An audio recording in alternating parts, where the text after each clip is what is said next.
Салам достор, увидеть менен видеттин айырмасы. Увидеть деген сөздөн я, ты, он увидел, мужской родто я, ты, он увидел, женский родто она увидела, мы, вы, они увидели. Эгерде бир жолу көргөн болсок, анда увидел деп айтабыз. Например, я сегодня увидел тебя. Бүгүн мен сени көрдүм. Ал эми көп жолу көргөн болсок, анда видел деп айтабыз.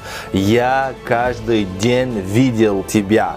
Мен сени күндө көрчүмүн болот кыргызчасы. Наташа увидела тебя. Наташа сени көрдү. Наташа всегда видела тебя.